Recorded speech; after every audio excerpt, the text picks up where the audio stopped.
Welcome dropper student. सभी बच्चों को गुड मॉर्निंग। सभी बच्चों को नमस्ते। Welcome to the class. Shubham, Pooja, Harshita, Jasmine, Anchal, सभी बच्चों को बेटा गुड मॉर्निंग। Good morning. सभी बताइए कैसे हैं आप सभी? अच्छे से हैं कि नहीं? हम्म। सभी बच्चों को। हाँ जी।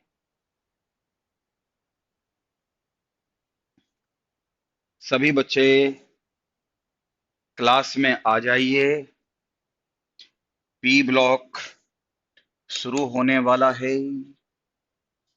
शुरू क्या होने वाला है? शुरू तो हो ही चुका है, लेकिन कहाँ तक हम पढ़ चुके हैं वो देखने की बात है। ठीक है ना?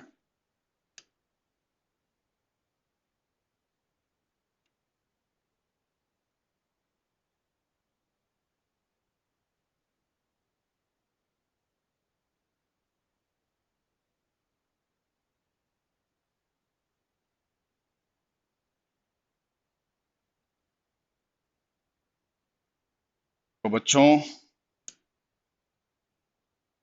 बताइए सभी, क्या मैंने आप लोगों को जितना पढ़ाया है पी ब्लॉक उतना आप लोगों ने स्टडी कर लिया कि नहीं कर लिया? जो काम मैंने आपको दिया था कि इतना आप पढ़ेंगे, बाकी मैं समझाऊंगा, क्या उतना आपने पढ़ लिया? क्या कोई दिक्कत आई? और अगर दिक्कत आई तो वो क्या था, कैसे था? तो सारी चीजें आपको जो हैं मुझे बतानी हैं। और कोई दिक्कत हो तो बताओ, नहीं तो मैं पेजेस बढ़ा रहा हूं। जहां तक मैंने पढ़ा दिया था उसके जो आगे है वो मैंने आपको पढ़ाना है। ठीक है? और बेटा, आपका फिजिक्स का सिलेबस खत्म हो गया है, लेकिन मुझे ये जानकारी अभी तक नहीं है कि क्या वो क्लास कुछ लेंगे या नहीं लेंगे। कई बार ऐसा हो जाता है ना, कुछ डाउट्स के लिए बंदा ले लेता है। तो मुझे पता नहीं है। अगर आप लोग को पता है तो आप लोग बता दो, और नहीं तो कल मेरी क्लास लगेगी। ठीक है भाई? जल्दी सिलेबस खत्म करने क्या फर्क पड़ता है। अब आप लोग मुझे बता देना क्या हो रहा है। यहाँ से यहाँ से मुझे पढ़ाना है, डाई ऑक्सीजन से पढ़ाना है। चलिए, मुझे बच्चे रिस्पांस दीजिए, है ना? अगर कल फिजिक्स की क्लास लगेगी फिर तो कोई बात ही नहीं, और अगर नहीं लगेगी, अच्छा, तो फिर डाउट्स अगर व्हाट्सएप पे बोल रहे थे तो व्हाट्सएप पे लेते रहना। और कल मेरी जो क्लास है वो, और टाइम को कंफ्यूजन लेके ना रखा करो। मेरी क्लास 9:30 बजे ही होती है। ठीक है? अब अगर कोई मेरा क्लर्क जो है वो 9:15 बजे कर देता है, तब उसकी गलती। अब किसको किसको टोके यार इस कोरोना काल में। ठीक है? लेकिन अगर हमें चेंज करना होगा टाइम ना, तो हम पहले आपको बता देंगे, तो उसको लेके कोई कंफ्यूजन नहीं है। आप एक बात बताओ, आज तक, अब तो सिलेबस खत्म होने जा रहा है, मुझे याद तो कभी नहीं आता है कि मैंने आपकी क्लास ना ली हो। तो याद तो नहीं आ रहा मेरे को। अगर याद है तो मेरे को बता देना।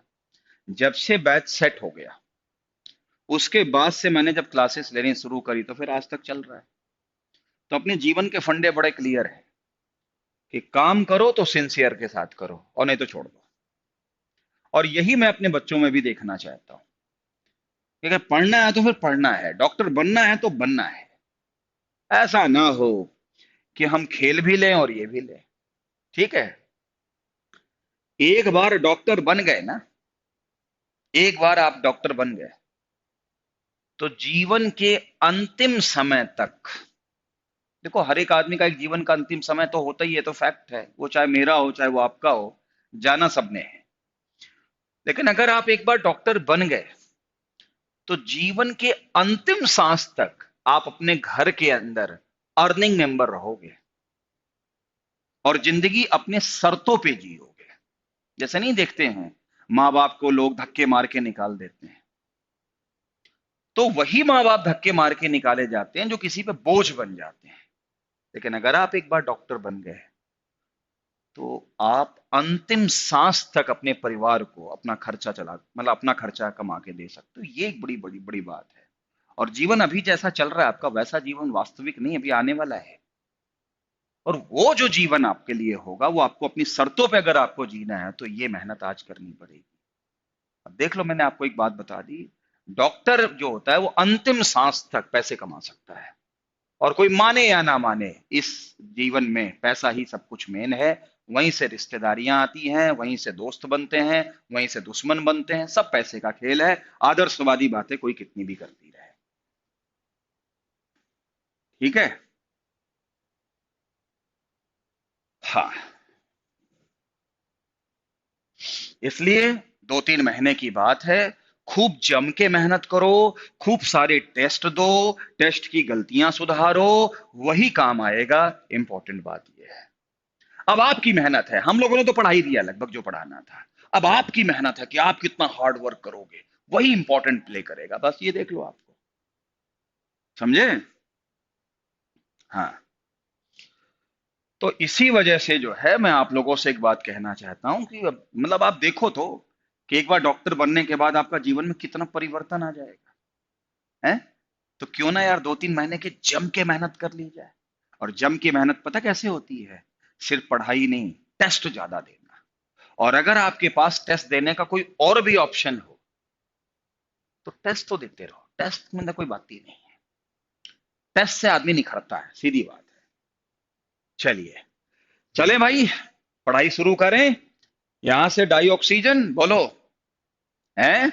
जो आपको पढ़ना होगा वो मैं आपको दे दूंगा कि आप पढ़ो, और जो मुझे समझाना होगा केमिस्ट्री वो मैं समझाऊंगा। बताओ, अगर आप आदेश करें तो मैं शुरू करूं। बोलो।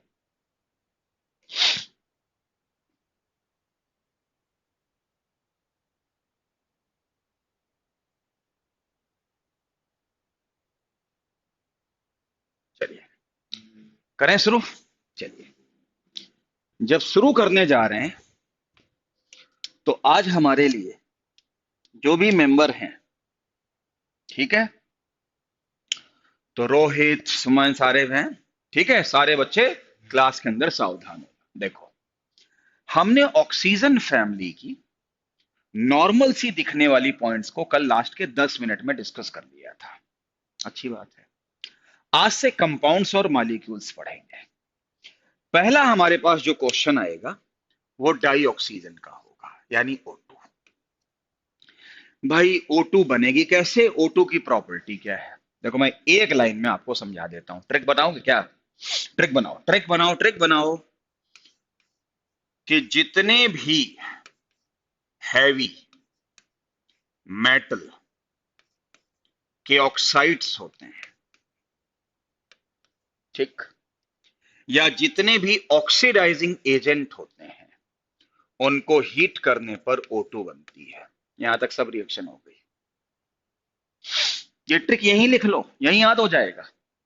देखो, potassium chlorate, chlorate oxidising agent होता है, ऑक्सीजन देगा। Ag2O, पता नहीं सर, ऑक्सीडाइजिंग एजेंट सुना तो नहीं, लेकिन हैवी मेटल का ऑक्साइड है, हीट करने पर O2 देगा। HgO O2 देगा। लेड हैवी मेटल है, O2 देगा। PbO2 O2 देगा। H2O2 ऑक्सीडाइजिंग एजेंट है, O2 देगा। खत्म हो गई प्रॉपर्टी। प्रॉपर्टी नहीं, प्रिपरेशन। अगर मैं प्रॉपर्टीज की बात करूं तो ऑक्सीजन हमेशा ऑक्साइड्स बनाते हैं। वो एसिडिक हो सकते हैं, वो बेसिक हो सकते हैं, वो एम्फोटेरिक हो सकते हैं, वो एम्फोटेरिक हो सकते हैं। तो एसिडिक हो सकते हैं, बेसिक हो सकते हैं, एम्फोटेरिक हो सकते हैं। तो आपको एक बात अच्छी तरीके से सुन लो, और वो ये है कि नॉन मेटल के ऑक्साइड्स हैं तो एसिडिक होंगे, मेटल के ऑक्साइड्स हैं तो बेसिक होंगे, और जनाबे अली की ट्रिक वाले ऑक्साइड्स होंगे तो वो एम्फोटेरिक होंगे। और इतना करके देखो ये सारे ऑक्साइड्स बना रखे हैं। ऑक्साइड्स बनाने के बाद इसमें यहां तक ये एसिडिक है, ये बेसिक है, और ये एम्फोटेरिक है। पढ़ लेना, टॉपिक खत्म। देखा कितना आसान बना दिया। इस टॉपिक को तैयार करने के लिए क्या होगा? एक तो वो ट्रिक लिखी थी इस साइड वाली, ये, और साथ में ये। खत्म। क्या समझ में आया? आगे चलो, पढ़ लोगे लाइन टू लाइन। अब आपकी जिम्मेदारी, मैंने अपनी ट्रिक्स बता दी। सबको गुड मॉर्निंग तमन्ना बेटा। और मुझे बताइए, क्या यहां तक समझ में आया आपको? बताइए मेरे को। यही ट्रिक से पूरा पढ़ना है, और क्या है।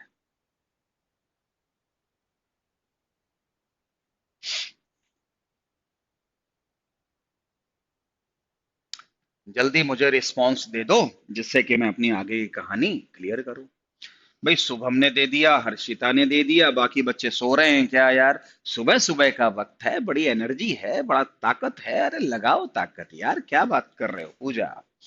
अरे भाई मैं डाउट ले लूंगा कल, कोई बात नहीं, लेकिन आप आज आते नहीं पूछा, कोई दिक्कत है क्या? कोई दिक्कत है क्या? आप जैस्मीन ने मेरे से व्हाट्सएप पे पूछ लिए कुछ क्वेश्चन। ऐसे आप पूछते रहो, लेकिन क्वेश्चन जरूर करो। क्वेश्चन जरूर करो। हो सकता है उसमें कोई नई बात आपको मिले, वो मुझसे पूछ लो, कोई दिक्कत नहीं। ठीक है। अब ऑक्सीजन के बाद में नेक्स्ट प्रिपरेशन आती है ओजोन की। ओजोन की आती है ये वाला हिस्सा। चलो इसको हम हटा देते हैं। देखो, पहले तो मैं एक बात बता दूं। ओजोन O3 होता है, और ये बहुत अच्छा ऑक्सीडाइजिंग एजेंट होता है। और कभी याद करो, किसी बच्चे ने मुझसे पूछा था कि सर ओजोन का एन फैक्टर क्या होता है? कोई बताएगा मेरे को? उस दिन किसी ने पूछा था। ओजोन कहीं और आया था, जब मैं हाइड्रोजन पढ़ा रहा था।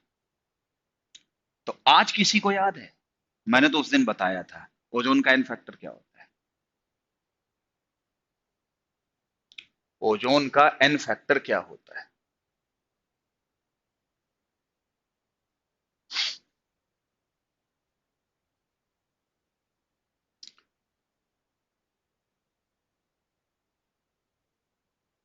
हाँ, आंचल ने जवाब दिया, तमन्ना ने दिया, जैस्मिन ने दिया। अरे क्या बात है, इनको तो याद है। अरे वाह, वेरी गुड, बिल्कुल सही। एन फैक्टर 2 होता है ओजोन का। बेटा, चेंज इन ऑक्सीडेशन स्टेट से नहीं निकाल पाओगे, इसलिए मैंने कहा था इसका एन फैक्टर याद रखना। चलो, ओजोन की प्रिपरेशन देखो, बड़ी आसान है। ऑक्सीजन के 3 मोल से 2 मोल ओजोन बनती है। ओजोन बनाने का कोई और तरीका नहीं है। लेकिन इसकी जो यील्ड है, वो कायदे से 10% भी नहीं होती। क्यों नहीं होती, मैं आपको बता देता हूं। 3O2 अगर 2O3 बनाता है, तो इस रिएक्शन की यील्ड बहुत कम होती है।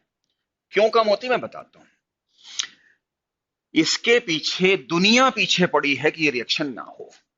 बताऊं कैसे? देखो, इस रिएक्शन का डेल्टा एच वो लिखा हुआ है पॉजिटिव। इसका मतलब ये रिएक्शन एनर्जी के हिसाब से अनफेवरेबल है। अच्छा, अब आता है एंट्रोपी, डेल्टा एस। 3 मोल गैस के खत्म हो रहे हो, 2 मोल गैस के बन रहे हो, तो एंट्रोपी कम हो जाएगी, यानी डेल्टा एस नेगेटिव। ये भी अनफेवरेबल, थर्मोडायनामिक्स, ये भी अनफेवरेबल। तो डेल्टा जी भी क्या होगा? Positive, unfavourable. तो जब ये रिएक्शन अनफेवरेबल है और कराई जा रही है, तो यील्ड ज्यादा कैसे आएगी? इसलिए इसकी यील्ड 10% से कम होती है। ठीक। लेकिन हमें पता है कि जिस रिएक्शन का डेल्टा जी पॉजिटिव होता है, वो रिएक्शन का उल्टा डेल्टा जी नेगेटिव होता है। इसका मतलब O2 से ओजोन बनने की टेंडेंसी कम है, लेकिन ओजोन से O2 बनने की टेंडेंसी ज्यादा है। इसका मतलब क्या हुआ कि अगर एक कंटेनर में मैं O3 रख दूं, तो ये सेल्फ डिकम्पोस्ट करके क्या बना देगा? O2। क्योंकि ये रिएक्शन हाईली फेवरेबल है। और इस प्रोसेस में 2 मोल ओजोन के खर्च होंगे और 3 मोल बन जाएंगे।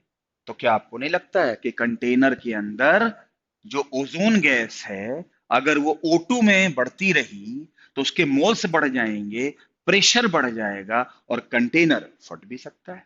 इसीलिए लिखा है, कहीं तो लिखा होगा कि हाई कंसंट्रेशन ओजोन की डेंजरसली एक्सप्लोसिव होती है, क्योंकि कंटेनर फट सकता है।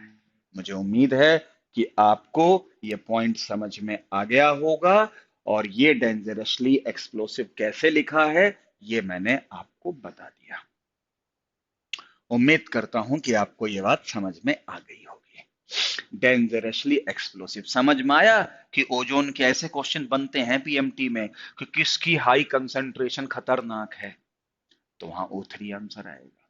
चलिए, अब अगर ओजोन ये रिएक्शन देना चाहता है, कौन सी रिएक्शन, O3 से वो O2 बनाना चाहता है और नेसेंट O देना चाहता है, और बड़े अच्छे से देना चाहता है, तो ओजोन एक पावरफुल ऑक्सीडाइजिंग एजेंट भी है।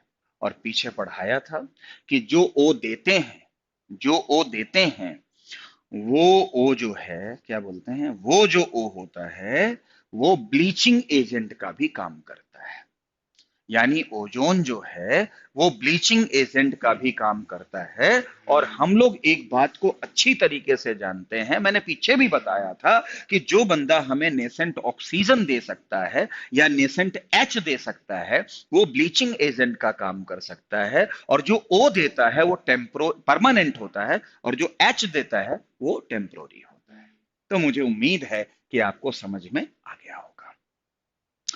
तो ओजोन के अंदर ब्लीचिंग एजेंट कहीं लिखा होगा तो अपना समझ जाना। मैं बात कर रहा हूं इन 2 रिएक्शंस की, और इसमें भी जो दूसरी रिएक्शन है वो काफी इंपॉर्टेंट है और बहुत इंपॉर्टेंट आपसे पूछा गया है।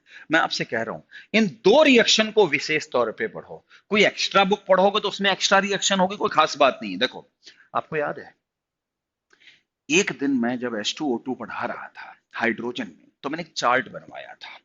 चार्ट कि पीबीएस का PbSO4 बनेगा, H2S का S बनेगा, Ki का I2 बनेगा, और अगर आयनिक रिएक्शन लिखोगे तो I माइनस से I2 होगा, Fe2 प्लस से Fe3 प्लस होगा। ये सब चीजें हमने एक बार चार्ट में बनाई थी।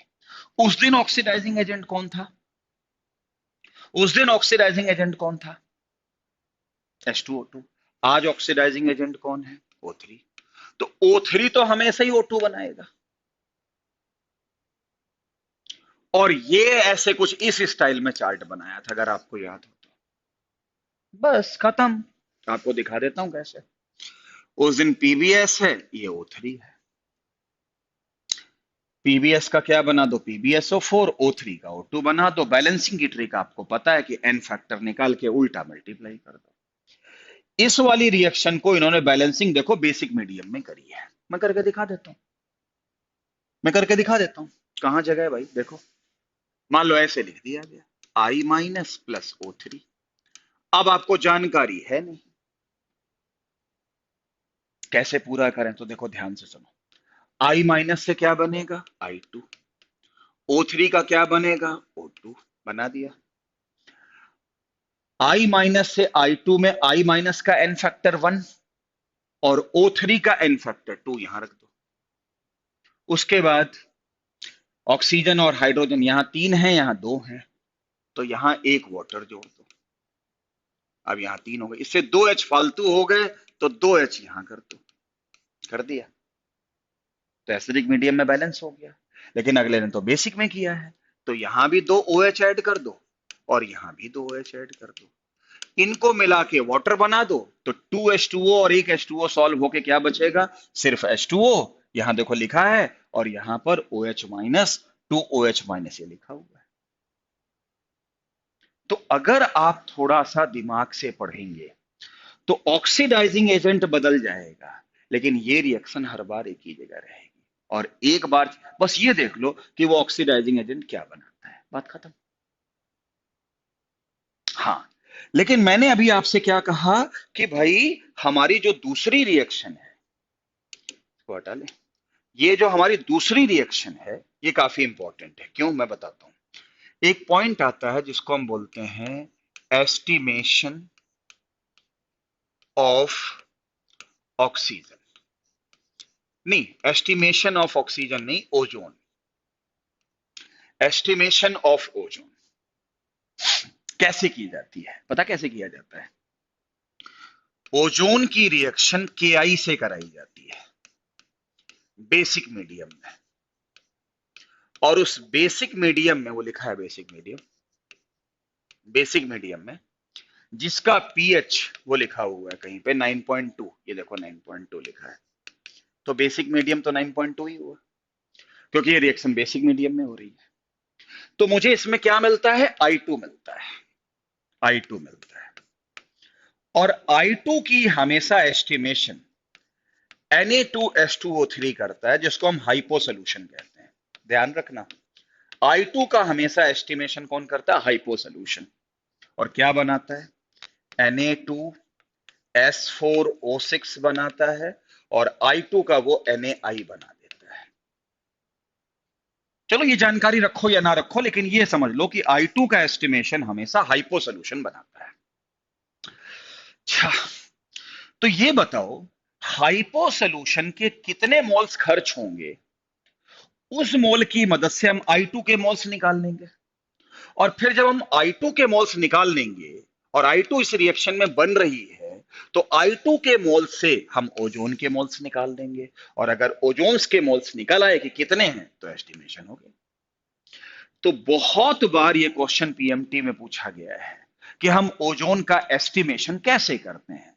तो केआई डालते हैं, पीएच 9.2 के आसपास का, उससे I2 निकलती है, और फिर I2 का एस्टिमेशन हमेशा हमेशा हमेशा हमेशा हाइपो सोल्यूशन करता है, जिसका फार्मूला Na2H2O3 होता है। वो क्या बनाता है, हालांकि मैंने उसको लिख दिया है, वो आपको याद रहे या ना रहे, मैंने जानकारी दे दी है, लेकिन I2 का एस्टिमेशन हमेशा हमेशा हमेशा हाइपो सोल्यूशन करता है। और हाइपो से I2 की वैल्यू मिलती है, और I2 से ओजोन की वैल्यू मिलती है, हो गया एस्टिमेशन। ये बहुत इंपॉर्टेंट क्वेश्चन है।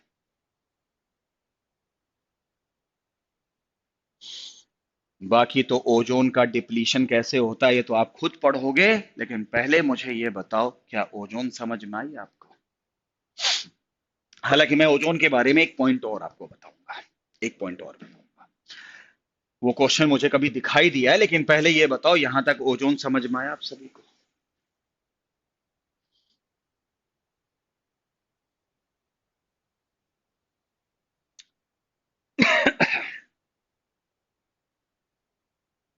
फटाफट सारे बच्चे रिस्पॉन्स करो भाई, क्योंकि सीधी बात है, अगर रिस्पॉन्स अच्छा करोगे तो मैं फटाफट, है ना, बिल्कुल अच्छे से क्लियर है ना। और इसके बाद आपका ओजोन समझ में आ गया है, अच्छी बात है। लेकिन जब ओजोन समझ में आ गया हो, लेकिन उससे पहले आपको इस बात को ध्यान से देखना है, समझना है कि भैया क्या सर पढ़ा रहे हैं, इतना तो मुझे क्लियर पढ़ना ही पड़ना है। चलिए, बड़ी गर्मी है यार, आज तो प्यास बहुत लग रही है। एक तो कमरे में पंखा भी नहीं चल रहा है। एक मिनट बेटा रुक जाओ, मैं पंखा चलवाते हैं, रुक जाओ, पंखा भी नहीं चल रहा है ना। और एसी का मजा तभी है जब, एसी का मजा तभी है जब पंखा भी चले। मुझे लग रहा काम चल जाएगा, लेकिन बोलने में बड़ी ताकत लगती है।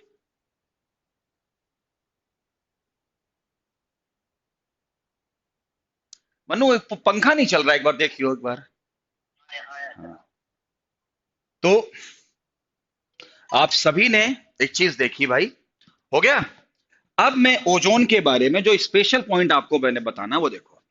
जो हमारा ओजोन होता है O3, वो हमेशा O2 बनाता है, ठीक। लेकिन आपको बताऊं, SO2 के साथ और SnCl2 के साथ अगर O3 की रिएक्शन होती है, तो पूरा पूरा ओजोन जो है वो इन दो कंपाउंड के अंदर घुस जाता है और यहां पर बाई प्रोडक्ट O2 नहीं बनता। और मेडिकल के एग्जाम में कई बार क्वेश्चन बन चुका है कि उसकी उसकी एमसीपी शायद उधर से होगी, इधर से होती तो मैं तो कर ही लेता, उधर से है कहीं से। रामनिवास से पूछ लो, वो कर देगा, उसको भेज दो। तो मैं ये कह रहा था, हाँ, तो अब मैं ये कह रहा था, ठीक है, तो अब मैं ये कह रहा था कि SO2 और SN2 को कॉपी में अपनी लिख लो, कॉपी में लिख लो। कॉपी में क्या, कि अगर इनकी रिएक्शन O3 से अगर होगी, हाँ ऑन हो गया, ऑन हो गया, अब ऑन हो गया। थैंक यू भाई, थैंक यू, बहुत अच्छे, गर्मी बहुत लग रही थी भाई। हाँ ठीक, चल पड़ा, ये चक्कर है इसका। ठीक, तो बेटा, हाँ, अब इसका मतलब ये हुआ, अब इसका ये मतलब हुआ, क्या मैं बता रहा था, SO2 और SnCl2 के साथ में जो O3 है वो इनको ऑक्सीडाइज तो करता है लेकिन O2 नहीं बनता। और मेडिकल में क्वेश्चन कई बार आ चुका है, किसके साथ ओजोन जो है वो O2 नहीं बनाता। तो दो ही कंपाउंड हैं, क्यों, पता क्या है, एक्चुअली में O3 बनाता है O2 प्लस O, और SO2 और SnCl2 की विशेषता ये है कि वो O से भी रिएक्ट करते हैं और O2 से भी रिएक्ट करते हैं। तो क्या O2 जिंदा बच के भाग के बच पाएगा, क्योंकि ये one of the best reducing agent होते हैं। और रिड्यूसिंग एजेंट अगर वन ऑफ द बेस्ट हैं तो फिर तो ये O को भी खा जाएंगे, नेसेंट O को, और O2 को भी खा जाएंगे। तो ऑक्सीडेशन तो होगा, रिडक्शन तो होगा, लेकिन O2 नहीं बनेगा। ये बड़ा इंपॉर्टेंट पॉइंट है, वो यहां नहीं लिखा है लेकिन इसके क्वेश्चन आते हैं। तभी तो मैं आप लोगों से कह रहा हूं कि क्वेश्चन करते रहोगे ना तो कोई नई बात अगर आपको मिल जाएगी मेरे पास भेजो, मैं बता दूंगा। अरे यार, कई बात दिमाग में रहती है, कोई बात कई बार नहीं भी रहती है। भाई, ऐसा सिलेबस खत्म नहीं कराना है जिससे तुम डिससेटिस्फाइड हो, ना ना भाई, ये आत्मा पे बोझ मैं नहीं लूंगा, ऐसा काम अच्छे से करेंगे। इसलिए लेकिन हम ये कह रहे हैं इनऑर्गेनिक में बच्चों का भी काम खूब होता है, वो खुद भी पढ़ के हमसे कहते सर ये बताओ, ये बताओ, तो वो बड़ी इफेक्टिव टीचिंग होती है। तो अब जैसे ये तो याद आ गया, क्या ही बात ना भी याद रहता, तो पूछोगे तो बात बनेगी, इसलिए क्वेश्चन करो जो भी स्टडी मटेरियल है आपके पास। मैं किसी भी स्टडी मटेरियल की लिमिटलेस, मतलब ये नहीं कहता हूं कि ये अच्छा है बुरा है, जो तुम्हें करना है करो, लेकिन करो एक को, बस ये ध्यान रखो। तो इस तरीके से मैंने आपको करवा दिया है, हाँ, और इस तरह से आपको समझ में आ गया होगा ओजोन। तो लीजिए, ओजोन खत्म, और मुझे उम्मीद है कि आपने समझ लिया होगा, मैंने इसका रीजन भी दे दिया कि ये रीजन क्या है। चलिए, अब आ गया, अपना स्ट्रक्चर देख लेना। अब आता है सल्फर। भाई, सल्फर के बारे में जो शुरू में इंफॉर्मेशन दे रखी है वो एलोट्रोप्स के बारे में दे रखी है। तो सल्फर के एलोट्रोप्स के मैं आपको एक ट्रिक बताता हूं।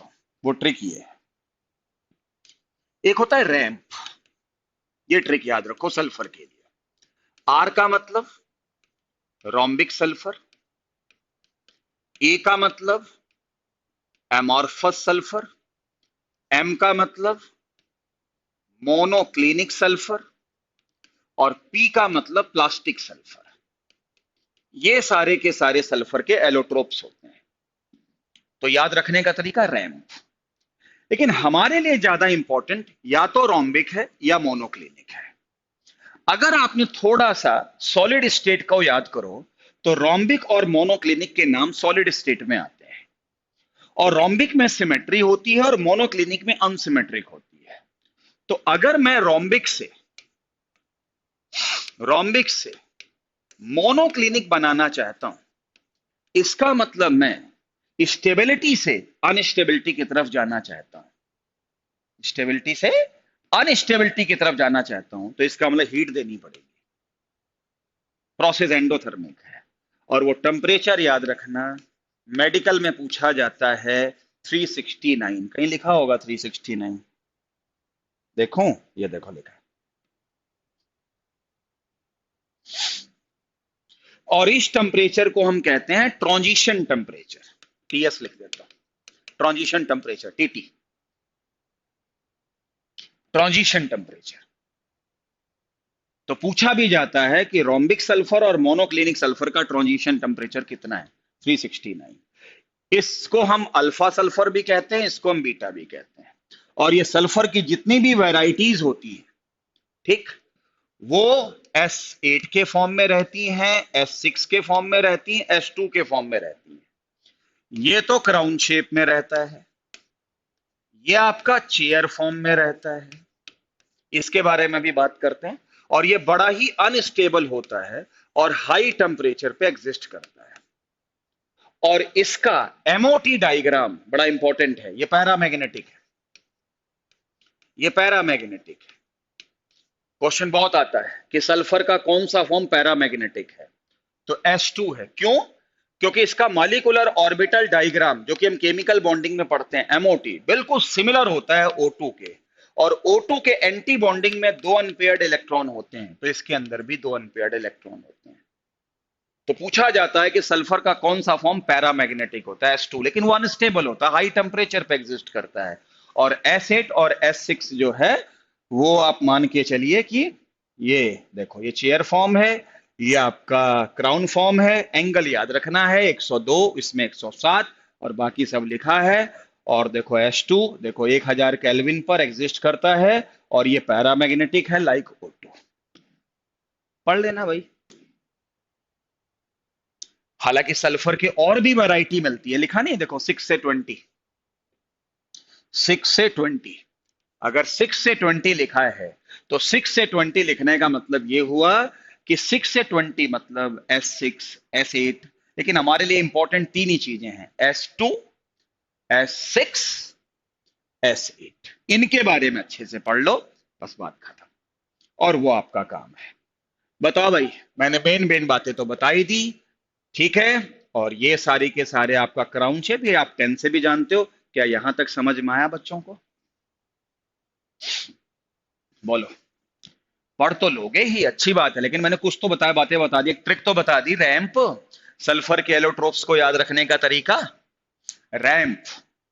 हालांकि इसमें इन्होंने कहीं भी मोनोक्लिनिक और प्लास्टिक नहीं लिखा है, लेकिन एक नॉलेज के लिए मैंने बता दिया। बोलो। आना इसी से है, बिल्कुल आना इसी से ही है, मैं गारंटी देता हूं। हाँ देखो, सारा देखो, पैरामैग्नेटाइट O2, तो मुझे पता है क्या क्या क्वेश्चन बनते हैं। हाँ ठीक है भाई।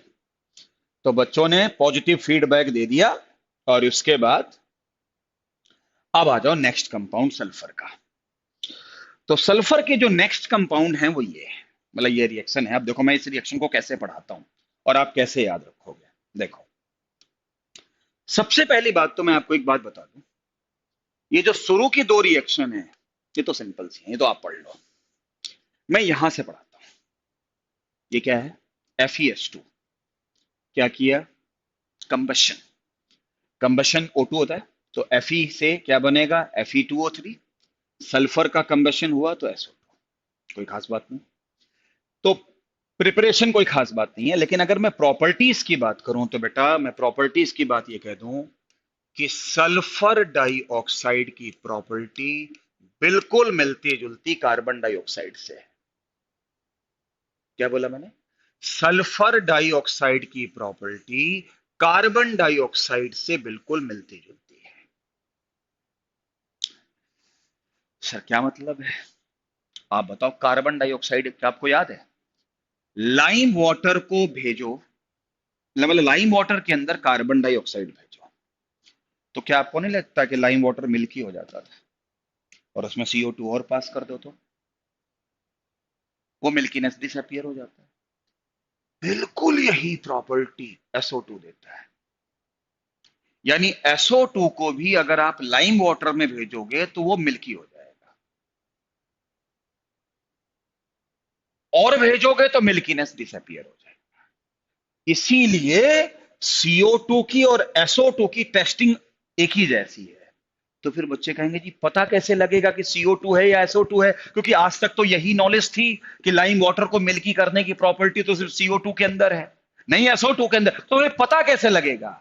तो पता ऐसे लगेगा कि SO2 एक रिड्यूसिंग एजेंट है, जो कि CO2 नहीं है। तो आगे ऐसे क्वेश्चन बना दिया और आगे उन्होंने कहा वो जो गैस निकली उसने KMnO4 को कलरलेस कर दिया। तो KMnO4 क्या होता है? Oxidising agent. इसका मतलब उससे कौन रिएक्ट करेगा? अरे कौन रिएक्ट करेगा? रिड्यूसिंग एजेंट करेगा, जो कि कौन है? SO2। इसका मतलब बात किसकी चल रही है? SO2 की चल रही है। किसकी नहीं चल रही है? CO2 की नहीं चल रही। ऐसे पता लगता है। अब आप देखो यहां लिखा हुआ है, लाइम वाटर क्या होता है? Calcium hydroxide. कैल्शियम हाइड्रोक्साइड क्या होता है? बेस। तो NaOH भी तो बेस होता है। NaOH भी तो बेस होता है। तो पहले बनेगा Na2SO3, और अगर और एक्सेस में पास कर दोगे तो NaHCO3 बन जाएगा।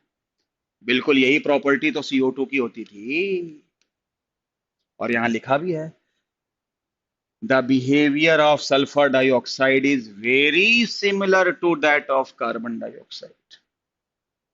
बस। लेकिन फिर आगे कैसे पता लगेगा? ये तो छोटी मोटी रिएक्शन है, तो पढ़ो ना पढ़ो कोई फर्क है, मैं इससे पता लगेगा। ये आपको पता होना चाहिए। Fe3+, Fe3+ के सामने SO2 दिया है, आयनिक रिएक्शन है। क्या लिखोगे? SO2 रिड्यूसिंग एजेंट है, Fe3+ को क्या बना देगी? Fe2+। खुद ऑक्सीडाइज्ड होके क्या बना देगी? SO3, जो कि सल्फेट आयन में बदल जाएगा। उसके बाद एसिडिक बेसिक मीडियम में बैलेंस कर लो, पहले इसका एन फैक्टर लगा दो और उसके बाद में कर लो बैलेंस। और वही देखो KMnO4 के साथ भी, KMnO4 का एन फैक्टर 5 होता है, वो यहां लिखा है। SO2 का एन फैक्टर 2 होता है, वो यहां लिखा है। और बाद की कहानी आपको पता ही है। तो आपको अपने दिमाग में इंटेलिजेंटली उस चीजों को याद रखना है। SO2 रिड्यूसिंग एजेंट है, सामने वाले को रिड्यूस करेगा। 99% केसेस में आपको बैलेंसिंग की कोई खास जरूरत नहीं पड़ेगी। 99%। वो पूछते हैं क्या बनेगा, वो ये नहीं पूछते क्या मोल बनेगा। हालांकि एक आध क्वेश्चन बन जाते हैं, लेकिन उनकी संख्या काफी कम होती है। एक जर्नल परसेप्शन क्या है कि अगर SO2 के सामने KMnO4 आएगा तो क्या बनेगा? KMnO4 क्या है? Oxidising agent. SO2 क्या है? Reducing agent. ओहो, रिएक्शन होगी तो SO2 का तो सल्फेट बना दो, और उसका, किसका? KMnO4 का Mn2+ बना दो, क्योंकि एसिडिक मीडियम में वो हमेशा Mn2+ बनाता है। तो डायरेक्ट क्वेश्चन आते हैं, SO2 का शेप कैसा होता है? वेस्पर थ्योरी लगा दो, वी शेप्ड होता है, एंगुलर वी शेप्ड है। वेस्पर थ्योरी केमिकल बॉन्डिंग में आती है। पढ़ा है तो अच्छा है, नहीं तो अभी हम पढ़ा देंगे, कोई बात नहीं, कोई इशू नहीं है। और वैसे ना पढ़ा हो ऐसा हो ही नहीं सकता, क्योंकि वेस्पर थ्योरी कौन नहीं जानता। मुझे बताइए, क्या SO2 वेरी इंपॉर्टेंट पढ़ लोगे?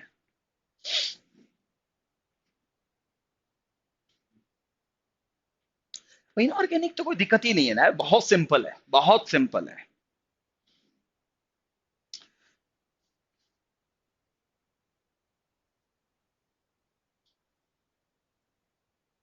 पढ़ लेना, कोई शब्द अगर समझ में ना आए पूछ लेना, मना कौन कर रहा है? मैं बार बार कहता हूं। लो भाई, SO2 भी हो गया। हम्म।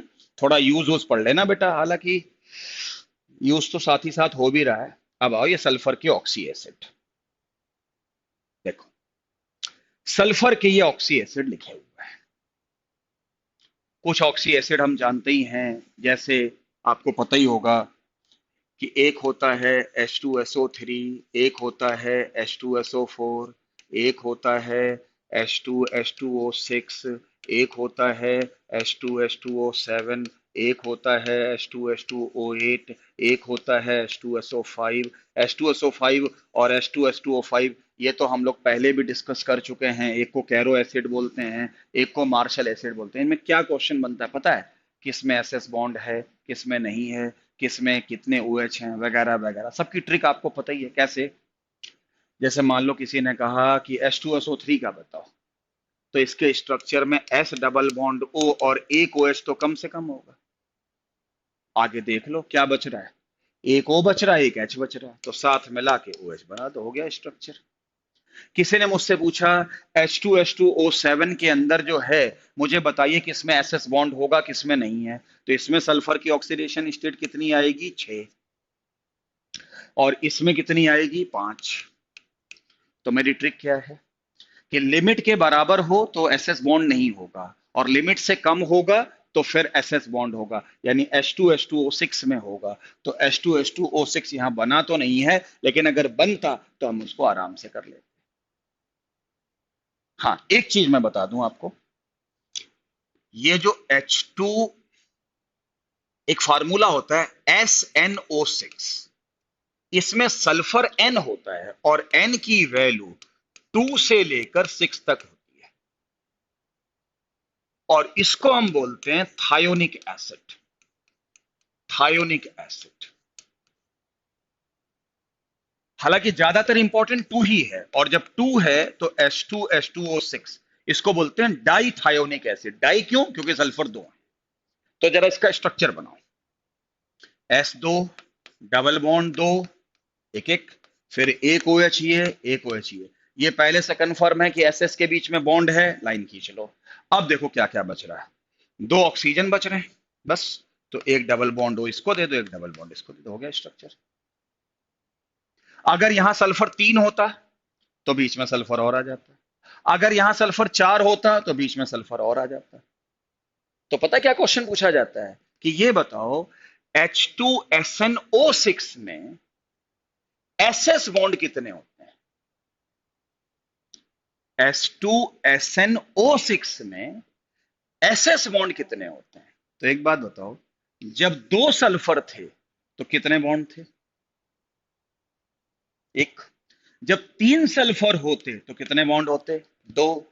तो जब N सल्फर होंगे तो क्या उसमें N-1 SS बॉन्ड नहीं होंगे? ये क्वेश्चन तो IIT तक में आ चुका है।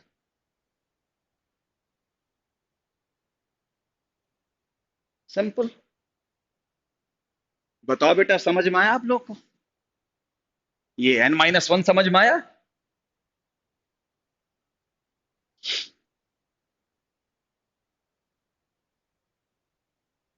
हाँ, तो अगर ट्रिक्स पता है तो कोई इश्यू नहीं है, अगर ट्रिक्स नहीं पता है फिर दिक्कत है।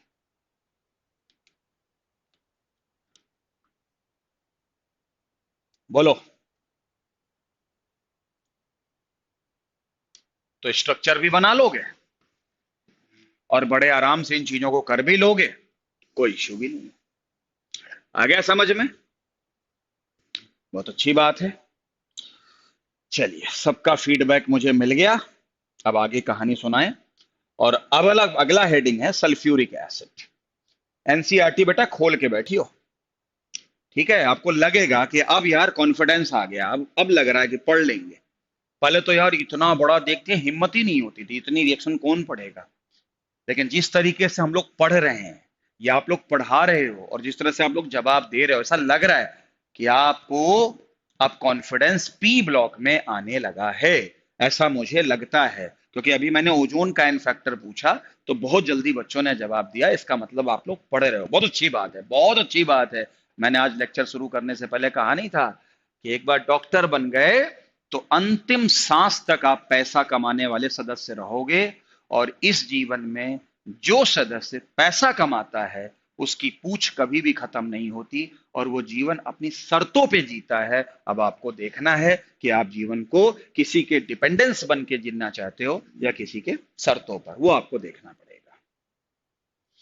ठीक है? हाँ, तो देख लो डॉक्टर कितनी बड़ी चीज है, कितनी बड़ी चीज है डॉक्टर इस समाज में, और इस कोरोना काल में तो फिर पूछो ही नहीं। और आगे तो डॉक्टर की इंपॉर्टेंस और बढ़ेगी, और बढ़ने वाली है। मौके का फायदा उठा लो बेटा, जीवन संवार लो, कर लो मेहनत। 2-3 महीने की जिंदगी आपको बना देगी। सारे आलतू फालतू चीजें छोड़ दो, खूब मेहनत कर लो, खूब मेहनत कर लो, और जीवन देखो कितना आसान हो जाएगा। और नहीं तो फिर कहाँ जीवन जाएगा कुछ पता ही नहीं है ना? हाँ।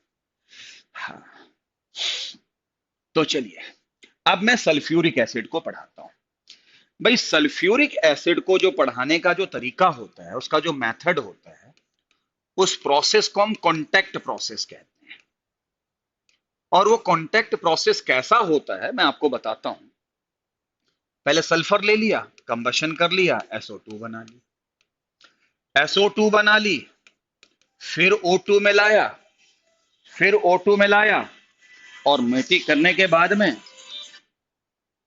SO2 में फिर O2 मिलाया तो क्या बन गया? 2SO3 बन गया। तो इसका मतलब SO2 O2 के साथ में मिलके SO3 बनाएगा। ठीक, आपको पता है ये रिएक्शन रिवर्सिबल होगी। क्यों? रिएक्ट्रिक है, लोअर ऑक्साइड से हायर ऑक्साइड में जाओगे। समझ गए ना? समझ गए, समझ गए। रिवर्सिबल है, जहां रिवर्सिबल आ गए वहां ली चैटलियर बाबा लग जाएंगे। पूछेंगे कि डेल्टा एच इसका क्या है, तो डेल्टा एच नेगेटिव है, तो इसके लिए टेम्परेचर लो लेना पड़ेगा, हाई प्रेशर लेना पड़ेगा, कैटालिस्ट लेना पड़ेगा। इसके लिए कैटालिस्ट कौन यूज होता है?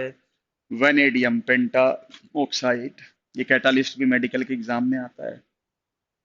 उसके बाद जब SO3 बन जाता है तो इसमें हम H2SO4 डाल के ओलियम बनाते हैं, और फिर ओलियम में पानी डालकर 2 मोल H2SO4 के बनाते हैं। लेकिन 2 मोल में तो 1 मोल तो मेरा खर्चे हो गया है, तो एक नया मोल मुझे मिलता है, और यही हमारे लिए कॉन्टैक्ट प्रोसेस है। अब यहां देखो लिखा होगा लो टेम्परेचर हाई प्रेशर, वो सब सामान्य सी बातें हैं। रिवर्सिबल देखो यहां है, अब सबको पता ही है, तो आप बड़े आराम से कॉन्टैक्ट प्रोसेस को पढ़ लोगे। और क्वेश्चन पता क्या पूछा जाता है ऐसे, कैटालिस्ट कौन सा यूज होता है? V2O5। अच्छा ये बताओ H2SO4 के बनाने के कॉमर्शियल प्रिपरेशन का नाम क्या है? Contact process. और इसमें कैसे हम SO3 की मैक्सिमम यील्ड कर सकते हैं? मैक्सिमम यील्ड ज्यादा होगी, कैसे कर सकते हैं? टेम्परेचर कम रखो, प्रेशर ज्यादा रखो। अरे सीधी बात है, ली चैटलियर बाबा जो कहते हैं उन्हीं की बात मान लो। और वो क्या कहते हैं अब मुझे बताने की आवश्यकता नहीं। तो आई डू होप कि यू कैन डू इट। ठीक है, चलिए। उसके बाद ये फिगर बना कैसे कैसे क्या क्या किया, ये कोई खास बात नहीं, इसको पढ़ने की जरूरत नहीं। ये सब्जेक्टिव एग्जाम में तो काम आ सकता है, लेकिन ऑब्जेक्टिव में कोई सेंस नहीं बनता है, तो इसको छोड़ देना, कोई दिक्कत नहीं है। आप काम की बात पढ़ो, और काम की बात में ये है, यहां से प्रिपरेशन, यहां से प्रॉपर्टी शुरू होती है। देखो भाई, जब आप H2SO4 के बारे में पढ़ते हो और इसकी केमिकल प्रॉपर्टी पढ़ते हो, देखो मैं ट्रिक से आपको काम बताता हूं। या तो ये एसिड है, या ये डिहाइड्रेटिंग एजेंट है, डिहाइड्रेटिंग एजेंट है, और या फिर ये अगर कंसंट्रेटेड फॉर्म में है तो ऑक्सीडाइजिंग एजेंट। बस, तो H2SO4 को ऐसे याद रखो, क्या? या तो ये एसिड है जिसका एन फैक्टर 2 है, और दूसरा या तो ये डिहाइड्रेटिंग एजेंट है, और या फिर ये कंसंट्रेटेड फॉर्म में क्या है? ऑक्सीडाइजिंग एजेंट है। अब इतनी बात से मैं सारी रिएक्शंस को आपको याद करके दिखा देता हूं। देखो, अगर H2SO4 एसिड है तो एक H+ देगा, और उसके बाद दूसरा H+ भी देगा। और इसमें यह कहा जा रहा है कि Ka1 वेरी लार्ज होगा और Ka2 कम होगा। ये तो हमें पता है, इसमें क्या सोचना हमें पता ही है कि जो पहला H+ निकला है ये, वो न्यूट्रल से निकला है, और जो दूसरा H+ निकला है वो नेगेटिव से निकला है, और नेगेटिव से दूसरा H+ निकालना मुश्किल है, इसलिए इसका K कम है। ठीक है, तो इसलिए हो गया। इसके बाद हाँ, एक चीज मैं आपको और बता दूं, एक चीज मैं आपको और बता दूं कि ये हो गया एसिडिक नेचर। एक चीज मैं आपको बता दूं, देखो H2SO4 का जब आप स्ट्रक्चर बनाओगे ना, उसमें 2 OH ग्रुप में लेंगे। कितने? 2। और जहां OH होता है वहां हाइड्रोजन बॉन्डिंग होती है, और जहां हाइड्रोजन बॉन्डिंग होती है वहां बॉइलिंग पॉइंट काफी ज्यादा होता है। इसका मतलब H2SO4 का बॉइलिंग पॉइंट काफी ज्यादा होता है। ठीक है, क्लियर है? तो अब मैं आपको बताता हूं, देखो मान लो NaCl है और H2SO4 की रिएक्शन करा दो। करा दिया? ध्यान से देखना, ये एक सॉल्ट है, ये एसिड है। क्लियर? ये सॉल्ट किस बेस और किस एसिड से बना है? NaOH और HCl से बना है। कैसे हैं ये दोनों? स्ट्रॉन्ग है। कैसा है ये गठबंधन? मजबूत है। कहते नहीं भैया ये दीवार कैसी है जो टूटती नहीं, ऐसा गठबंधन है ये। तो इस गठबंधन को कोई तोड़ तो सकता नहीं। अब क्या है, अगर मैं इसको गर्म करूंगा तो H2SO4 जितना बॉइलिंग पॉइंट HCl का नहीं होता। HCl उड़ जाती है, बाहर भाग जाती है, क्योंकि उसका वोलाटाइल नेचर ज्यादा है और बॉइलिंग पॉइंट कम है, और इसका कम है, इसका कम है, तो ये गठबंधन ना चाहते हुए भी टूट जाता है, क्योंकि इसको भगवान यमराज उठा लेते हैं। इसको यमराज उठा लेते हैं, चल भाई चल, तेरा जीवन पूरा हो गया। हम कहेंगे, ये कहेंगे जी हमारा तो गठबंधन बहुत मजबूत है। अरे कहेंगे तेरा गठबंधन गया भाड़ में, अब मैं चल तेरे को लेके चलता हूं, यमलोक में लेके चलता हूं तेरे को। यमलोक में चलो, यमलोक में चलो। क्यों? तेरा वोलाटाइल नेचर ज्यादा है। तो नीचे कौन रहेगा? नीचे कौन रहेगा? यमराज से एचसीएल ने पूछा। बोला जिसका बॉइलिंग पॉइंट ज्यादा है NH2SO4 का। इसका मतलब अगर मजबूत गठबंधन भी हो लेकिन उसमें एसिड मोर वोलाटाइल हो, तो H2SO4 उसको हटाने की ताकत रखता है। और यहां से कौन बाहर चला जाएगा? HCl, और एक नया गठबंधन बन जाएगा NaOH और H2SO4 में, जिसे हम सभी या तो Na2SO4 लिखेंगे या NaHSO4 लिखेंगे, वो हमारी मर्जी पर डिपेंड करता है। तो देखो, इसी में ही आगे यहां पे इन्होंने लिखा हुआ है, जिसको मैं अब बताने जा रहा हूं। देखो, ये सॉल्ट है। इस सॉल्ट का फार्मूला इन्होंने लिया है MX, जिसमें X की वैल्यू फ्लोरीन, क्लोरीन, नाइट्रेट हो सकती है। ये बहुत मजबूत गठबंधन है, लेकिन फिर भी H2SO4 इसको हटाने में क्यों सक्सेसफुल रहा? क्योंकि इसका बॉइलिंग पॉइंट ज्यादा है। इसलिए मैं अगर आपसे कहूं क्या कि मेरे पास NaF है और मैं अगर H2SO4 से रिएक्शन कराऊं, तो क्या रिएक्शन में HF निकलेगा? निकलेगा, क्योंकि HF मोर वोलेटाइल का बॉइलिंग पॉइंट कम है। समझ में आया? तो ये बात भी आप लोग याद रखिएगा कि जिन सॉल्टों में बहुत स्ट्रॉन्ग एसिड है लेकिन उनका वोलाटाइल नेचर ज्यादा है, उनको गर्म करवा के यमराज के हाथों से उनको ऊपर बुला लिया जाएगा और नीचे H2SO4 का नई सरकार बन जाएगी। समझ में आया या नहीं आया? बताओ मेरे को, नहीं तो मैं फिर से बताता हूं।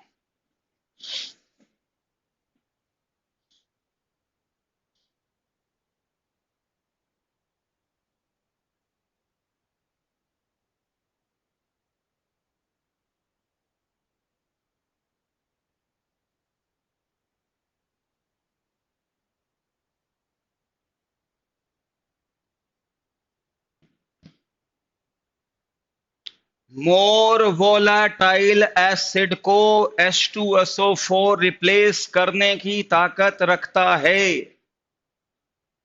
आप सब लोग कह देते हो क्लियर क्लियर क्लियर। अब आगे आओ, आगे देखो ध्यान से, ऐसे पढ़ लो। C12H22O11H2SO4, ये पानी खींचू आदमी है। पानी खींचेगा तो यहां से 11 वाटर निकल जाएंगे और यहां कार्बन बनेगा। ये शुगर है, शुगर के ऊपर H2SO4 डाल दो तो वो कार्बन में कन्वर्ट हो जाती है, ब्लैक पड़ जाती है। शायद आपको पता भी होगा, ये लिखा है, इसे बोलते हैं शेयरिंग नेचर। शेयरिंग नेचर, काला पड़ जाना, काला पड़ जाना। समझ में आया? तो ये पानी भी खींचता है, और अगर H2SO4 कंसंट्रेटेड है तो ये ऑक्सीडाइजिंग एजेंट भी है, तो जैसे कॉपर का सल्फेट बना देगा और खुद रिड्यूस होकर SO2 बना देगा। ऐसे सल्फर के साथ में, ऐसे कार्बन के साथ में। कार्बन को कोई भी ऑक्सीडाइज करेगा तो मैंने क्या बताया था, उसका ऑक्सी एसिड बनेगा H2CO3, लेकिन वो अनस्टेबल होता है, वो CO2 और वाटर बनाता है। तो लिख दो, बस खत्म हो गई बात, हो गया H2SO4। पता कैसे याद करोगे H2SO4? दिमाग में कैसे रखोगे पता है? एक तो कांटेक्ट प्रोसेस से बनता है और SO2 सल्फर से बनता है। उसमें SO2 से जब SO3 जाएंगे तो रिवर्सिबल होगा। इसके बाद जब केमिकल प्रॉपर्टी आएगी तो 4 पॉइंट याद रखना, 3 नहीं 4। एसिड है, N फैक्टर 2 है, पहला H+ जल्दी निकलता है, दूसरा बाद में निकलता है। हो गया दूसरी पॉइंट। जो मोर वोलाटाइल एसिड होते हैं, बेशक मजबूत क्यों ना हो, H2SO4 गर्म करवा के उनको यमराज के हाथों बाहर भिजवा देता है। 2। तीसरा, सामने H और O दिख रहे हो, पानी खींच लेगा। सामने कोई मेटल या नॉन मेटल दिख रहा तो इसको ऑक्सीडाइज कर देगा। खत्म खत्म खत्म खत्म, H2SO4 हो गई बात। बोलो आपके समझ में आया कि नहीं आया? और मुझे लगता है मैंने बहुत जल्दी आपकी सेकंड फैमिली खत्म कर दी है। अब तो 17वां नंबर आ गया है हेलोजन फैमिली की तरफ। क्या समझ में आया? हाँ या ना में जवाब दीजिए।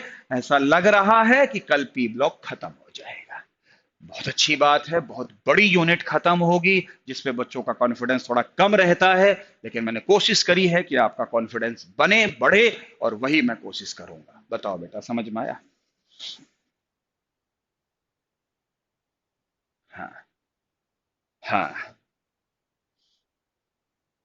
आज का लेक्चर बहुत अच्छा है sir. Very good Tamanna, thank you thank you thank you thank you thank you thank you thank you thank you. वाह। लो भाई। तो भाई,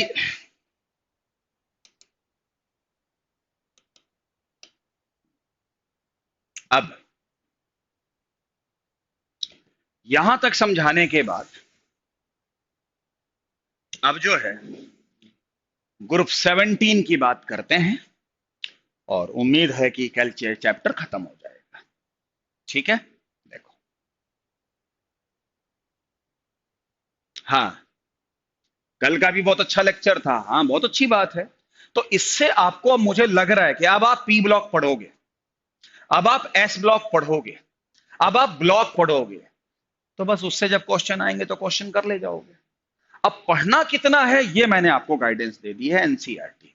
देखो, मैंने फिजिकल तक आपको कुछ नहीं बोला, हमने ऑर्गेनिक तक आपको कुछ नहीं बोला, एमएस चौहान तक कराई, क्योंकि मैं जानता हूं भाई इसमें नॉलेज थोड़ी ज्यादा चाहिए। लेकिन इनऑर्गेनिक में तो इतने अगर हम पीएचडी करने लगेंगे तो फिर तो हो गया काम। तो आपको इनऑर्गेनिक में तो मैं सिर्फ एनसीईआरटी तक ही रखूंगा। हाँ। हाँ, चलिए, ग्रुप 17 कौन कौन मेंबर हैं? फ्लोरीन, क्लोरीन, ब्रोमीन, आयोडीन, हम सब जानते हैं, उनको हेलोजेंस कहते हैं, वगैरह वगैरह। ये वो छोटी छोटी बातें हैं, शुरू में पढ़ना चाहो पढ़ लो, ना पढ़ना चाहो छोड़ दो। ये चार्ट है, बॉइलिंग पॉइंट मेल्टिंग पॉइंट पे नजर डालना। इसमें कोई खास बात नहीं, बस एक चीज याद रखना। क्या? इलेक्ट्रॉन गेन एंथैल्पी पीछे भी डिस्कस हुआ था पीरियोडिक टेबल वाले चैप्टर में। सबसे ज्यादा किसकी होनी चाहिए थी? फ्लोरीन की। नहीं होती है, क्लोरीन की ज्यादा होती है। याद आया ना, मैक्सिमम नेगेटिव। बाकी चार्ट वाली बात कोई खास बात नहीं है। ये सब एटॉमिक रेडियस आपको पढ़ना। हाँ, ये कहाँ गया? इलेक्ट्रॉन, ये फिजिकल प्रॉपर्टी। यहां पर एक पॉइंट आता है, वो यहां से शुरू होता है कि बेटा, जितने भी हैलोजन्स होते हैं वो सारे के सारे कलर्ड होते हैं, और वो कलर याद रखना है। F2 का येलो कलर, Cl2 का कुछ ग्रीन कलर, ग्रीन येलो भी होता है, Br2 का रेडिश ब्राउन कलर होता है, ये कलर याद रखना है, और आयोडीन का डीप वायलेट कलर होता है। जितने भी हैलोजेंस होते हैं वो सभी के सभी कलर्ड होते हैं, सभी के सभी। क्यों? क्योंकि इनके इलेक्ट्रॉन को एक्साइट करने के लिए जो फोटोन चाहिए वो विजिबल रीजन से आता है। और फिजिक्स और केमिस्ट्री दोनों में ही हम पढ़ते हैं कि एक्साइट करने के लिए अगर इलेक्ट्रॉन विजिबल रीजन से आता है तो उसका कोई ना कोई कलर होगा, लेकिन ये कलर आपको याद रखना है, और वो कलर ये है।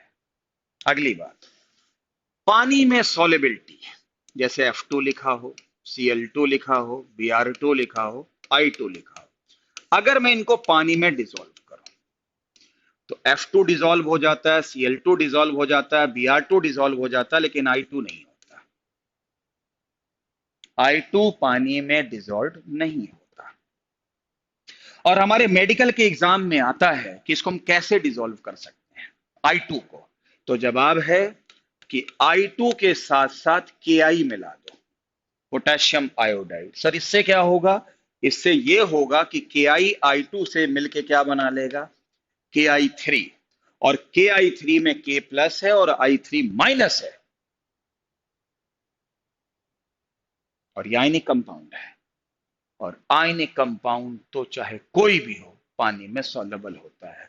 ये क्वेश्चन मेडिकल में दसियों बार पूछा जा चुका है कि आयोडीन की सॉल्युबिलिटी पानी में कैसे अचीव की जा सकती है, कैसे अचीव की जा सकती है? तो जवाब है KI मिला मिला मिला मिला के की जा सकती है। और रीजन आपको मैंने बता दिया, यहीं कहीं लिखा भी होगा। या KI वाली बात तो कहीं लिखी नहीं है, लेकिन क्वेश्चन काफी आता है। आ गया होगा समझ में? इसके बाद क्या कहते हैं, आगे जो बात है वो ये है, एक पॉइंट अभी और है, उसको आगे नहीं बढ़ाएंगे। देखो भाई, ये जितने भी हेलोजन्स होते हैं ना बच्चों, एक्स एक्स, हेलोजन को तो एक्स से ही शो करते हैं ना, इनका ये बॉन्ड बड़ा कमजोर होता है, बहुत कमजोर होता है। क्यों? खाम खा इस पे लोन पेयर खूब होते हैं, और लोन पेयर रिपल्शन खूब होता है, तो इनका बॉन्ड बड़ी आसानी से टूटता है। लेकिन आपको सुनकर सरप्राइज होगा, F2Cl2Br2I2 में सारे बॉन्ड कमजोर होते हैं, लेकिन कमजोर में भी कोई और कमजोर होगा और कोई मजबूत भी होगा। मैं आपको बताऊं,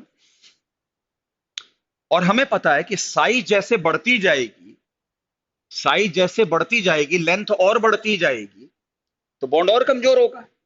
तो ये सबसे कमजोर आयोडीन का हो गया, फिर ब्रोमीन का हो गया। तो सबसे मजबूत किसका होना चाहिए? F2 का, क्योंकि साइज छोटा है। नहीं, सबसे ज्यादा मजबूत Cl2 का होता है। ये बहुत इंपॉर्टेंट पॉइंट है कि बॉन्ड एनर्जी सबसे ज्यादा किसकी होती है? F2Cl2Br2 और I2 में। अब देखो, मैं समझाऊंगा ना, तो आप आज याद करोगे, कल भूल जाओगे।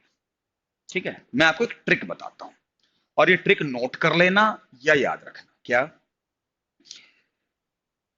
आम तौर पर जिसकी साइज छोटी होती है उसका बॉन्ड मजबूत होता है, वो तो स्वाभाविक सी बात है। लेकिन अगर उसमें लोन पेयर आ गया, तो फैमिली का पहला मेंबर नहीं, दूसरा मेंबर का बॉन्ड ज्यादा मजबूत होता है।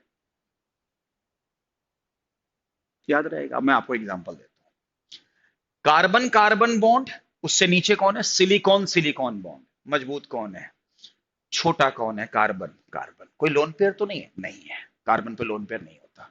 सबसे ज्यादा मजबूत कौन है? कार्बन। बगल में आओ, नाइट्रोजन फैमिली। नाइट्रोजन फैमिली में लिख दिया, मान लो किसी ने लिख दिया NN बॉन्ड, और PP बॉन्ड में मजबूत कौन है?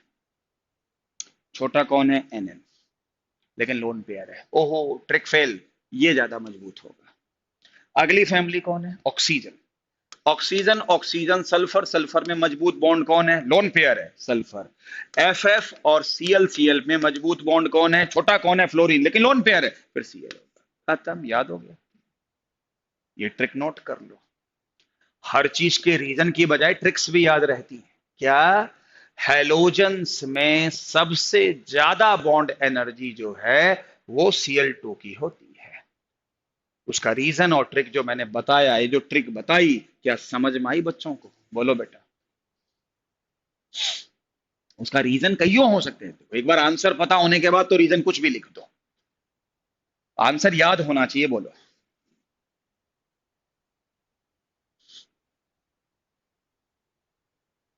ये सब केमिकल बॉन्डिंग का क्वेश्चन है, इसमें कौन सा बॉन्ड मजबूत है, कौन सा बॉन्ड, तो साथ ही साथ में केमिकल बॉन्डिंग भी चल रही है काफी हद तक। हम वेस्पर थ्योरी की बात करते ही हैं, कभी कभी डाइपोल मोमेंट की बात करते ही हैं, हाइब्रिडाइजेशन की बात करते ही हैं, तो केमिकल बॉन्डिंग भी साथ ही साथ चल रही है, देखा जाए तो, है ना? तो ये ट्रिक चाहे यहां सुन लो चाहे वहां सुन लो, वो आपकी मर्जी है। हाँ, हाँ। तो ये नोट कर लेना सब चीजें। हाँ, तभी मजा है, तभी आपको समझ में आएगा। ये सब लिखा होगा। या इन्होंने ट्रिक तो खैर नहीं बताई होगी, तो वही सारा होगा। अब क्या है? Chemical property. देखो, केमिकल प्रॉपर्टी में इनसे कहते हैं कि इनकी ऑक्सीडेशन स्टेट 1 3 5 7 आती है। अभी सल्फर की क्या थी? 2 4 6। इनकी क्या आती है? 1 3 5 7। क्यों? ग्राउंड स्टेट में इनके पास में अनपेयर्ड इलेक्ट्रॉन कितने? एक। फर्स्ट एक्साइटेड स्टेट में अनपेयर्ड इलेक्ट्रॉन कितने? 3। सेकंड एक्साइटेड स्टेट में कितने इलेक्ट्रॉन हो गए? 5। और अंतिम एक्साइटेड स्टेट में कितने हो गए? यहां ये इन्होंने पता नहीं गलत छाप दिया, ये 2 हटा दो, 7। इसीलिए ऑक्सीडेशन स्टेट या तो 1 आती है, या 3 आती है, या 5 आती है, 7 आती है। ठीक है। अब आपको भी पता है कि इंटरमीडिएट ऑक्सीडेशन स्टेट भी मिल सकती है, लेकिन वो अनस्टेबल होंगे वगैरह वगैरह सारी बातें हैं। जैसे इन्होंने लिखा है कि 4 और 6 भी कई बार मिल जाता है, 4 और 6 भी मिल जाता है, ठीक है। तो 4 और 6 भी मिल जाता है तो वो इंटरमीडिएट हैं, तो वो डिस्प्रपोर्शनेट भी कर सकते हैं वगैरह वगैरह, वो सारी चीजें आपको पता है। लेकिन आपको मैं ये बता दूं कि ये जो भाई साहब फ्लोरीन है, ये तो -1 के अलावा और कोई ऑक्सीडेशन स्टेट देना पसंद नहीं करते हैं, क्योंकि ये बेस्ट इलेक्ट्रोनेगेटिव हैं। और जो बेस्ट इलेक्ट्रोनेगेटिव है वो माइनस ऑक्सीडेशन स्टेट के अलावा प्लस क्यों शो करेगा? प्लस तो वो तो तब शो करेगा जो जो फ्लोरीन से भी ज्यादा इलेक्ट्रोनेगेटिव हो, और वो कोई होता ही नहीं। तो एक समान सा डिस्कशन हम सब जानते हैं। और इसमें आपको मैं एक बात बता दूं, हैलोजेंस बहुत रिएक्टिव होते हैं क्योंकि बॉन्ड इनका कमजोर होता है, फटाफट टूटता है, रिएक्शन भी करते हैं। और हम सब जानते हैं कि हैलोजन एक बहुत अच्छे ऑक्सीडाइजिंग एजेंट भी होते हैं। हैलोजेंस बहुत अच्छे ऑक्सीडाइजिंग हो एजेंट होते हैं, और इसमें सबसे बेस्ट ऑक्सीडाइजिंग एजेंट कौन होता है? कौन नहीं जानता? फ्लोरीन होता है। तो ऑर्डर ऑफ ऑक्सीडाइजिंग एजेंट की अगर मैं बात करता हूं, तो सबसे ज्यादा बेहतरीन oxidising agent F2, Cl2, Br2 और I2। और फ्लोरीन की तो इतनी काबिलियत होती है कि वो क्लोरीन, ब्रोमीन, आयोडीन सबको ऑक्सीडाइज कर सकता है। लेकिन क्लोरीन, ब्रोमीन, आयोडीन को तो कर सकता है, लेकिन F2 को नहीं कर सकता है। उसकी कुछ मिलती जुलती रिएक्शन मैं आपको दिखाता हूं। देखो, उसकी मिलती जुलती रिएक्शन ये है। देखो, F2 ने 2x माइनस को ऑक्सीडाइज करके खुद तो बनाया रिड्यूस करके 2F माइनस, और यहां X2 बना। और अब आप देख सकते हो कि यहां X की वैल्यू Cl, Br और I है। यानी F2 सबको कर सकता है, Cl2 Bri को, Br2 किसको? I को, लेकिन I किसी को नहीं कर सकता। इसलिए सबसे कम रिएक्टिविटी इसमें किसकी है? आयोडीन की है। इसीलिए मैं आपको बताता हूं, अगर मैं इनको अगर मैं इनको पानी में डालूं, पानी के साथ में रिएक्शन, तो देखो मैं बताता हूं क्या बनता है। देखो, Cl2 को अगर मैं पानी में डालता हूं तो HCl बनता है प्लस HOCl बनता है। Br2 को अगर मैं पानी में डालूं तो HBr बनता है, रुक जा, और HOBr बनता है, ठीक है। लेकिन I2 को अगर मैं पानी में डालूं तो पहली बात तो रिएक्शन ही नहीं होगी क्योंकि वो सॉल्युबल ही नहीं होता। लेकिन अगर मैं F2 को पानी में डालूं तो रिएक्शन तो होगी। तो क्या बनना चाहिए? HF प्लस HOF, ये बनना चाहिए। अच्छा, ये रिएक्शन कैसे हुई? जैसे 2 Cl है और हाइड्रोलिसिस कर रहे हो तो बॉन्ड तोड़ा, एक को H दो, एक को OH दो, तो एक को H दे दिया, एक को OH दे दिया, तो एक बन गया HCl, एक बन गया HOCl। नहीं आया समझ में? ऐसी Br2 में हुई, I2 में हो ही नहीं सकती थी, तो ऐसे ही इसमें होनी चाहिए। लेकिन ये प्रोडक्ट तो बनता ही नहीं है, HOF। क्यों? HOF बनाने में फ्लोरीन को अपनी ऑक्सीडेशन स्टेट क्या शो करनी पड़ेगी? +1, और वो फ्लोरीन शो कर ही नहीं सकता। तो ये कंपाउंड बनते ही टूट जाता है किसमें? HF प्लस O2 में। किसमें? HF प्लस O2 में। ठीक, तो बताओ, अगर F2 और वाटर को रिएक्शन कराओगे तो क्या बनेगा? तो ये सब तो नहीं बनेगा, और फाइनली क्या बन जाएगा? HF plus O2। और इसीलिए F2 वाली रिएक्शन अक्सर मेडिकल एग्जाम में पूछी जाती है। तो एक बात सुन लो, हैलोजेंस देखो कैसे समराइज करोगे। जो हमारे हैलोजेंस होते हैं वो बेस्ट ऑक्सीडाइजिंग एजेंट होते हैं। F2 सबको कर सकता है, Cl2 सबको कर सकता है F2 को छोड़कर, Br2 ऊपर वाले को नहीं कर सकता, नीचे वाले को कर सकता है, I2 किसी को नहीं कर सकता। दूसरा, पानी के साथ में रिएक्शन, बॉन्ड तोड़ो, HOH दो, ऐसी सारी रिएक्शन Cl2 Br2 देते हैं। I2 की ना देने की कारण क्या है? वो सॉल्युबल ही नहीं है। F2 का ना देने का कारण क्या है? वो HOF बनाना पड़ेगा, और वो बनाता ही नहीं है। क्यों? क्योंकि HOF में फ्लोरीन की ऑक्सीडेशन स्टेट उसको +1 रखनी पड़ेगी, जो वो रख ही नहीं सकता। इसलिए फर्दर टूट के HF और O2 बनाता है। इसलिए आप देखो यहां कहीं ना कहीं लिखा होगा HF प्लस O2। बाकी में बाकियों में X2 और H2 में HX और HOX बनेगा, जहां X की वैल्यू Cl और Br होगी। आयोडीन तो सॉल्युबल ही नहीं, तो रिएक्शन कैसे करेगा? लो, हो गया भाई, समझ में आया?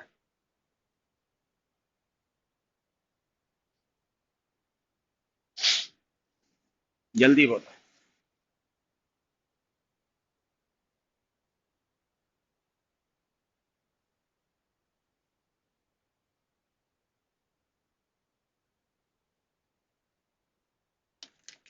बताओ बेटा बताओ।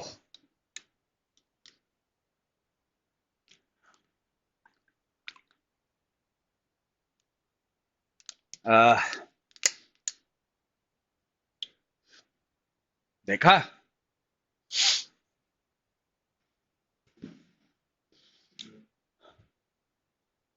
इसको पढ़ लो, समझ में आ जाए ठीक, नहीं तो मैं बता देना मेरे को क्या लिखा हुआ है, लेकिन पढ़ना आपने है लाइन टू लाइन। अब बस थोड़ा सा और रह गया है, बाकी इस चैप्टर को कल फिनिश करेंगे, क्योंकि कल भी क्लास होगी ना। हाँ भाई। तो बच्चे कह रहे हैं सर बहुत अच्छे से समझ में आ रहा है, तो अच्छी बात है, अपने को तो बच्चों को समझाना ही है, सीधी बात है ना। आओ, अब इसके बाद इनकी केमिकल प्रॉपर्टी शुरू होगी। केमिकल प्रॉपर्टी में क्या होता है? केमिकल प्रॉपर्टी में ये मान के चलो, हाइड्रोजन से रिएक्शन पहले कराई जाती है। तो हाइड्रोजन से रिएक्शन करने पे ये सब बनता है, क्या? HF, HCl, HBr, HI, ये सब बनता है। तो HF, HCl, HBr और HI ये बनता है। आया समझ में? तो HF, HCl, HBr और HI बनता है।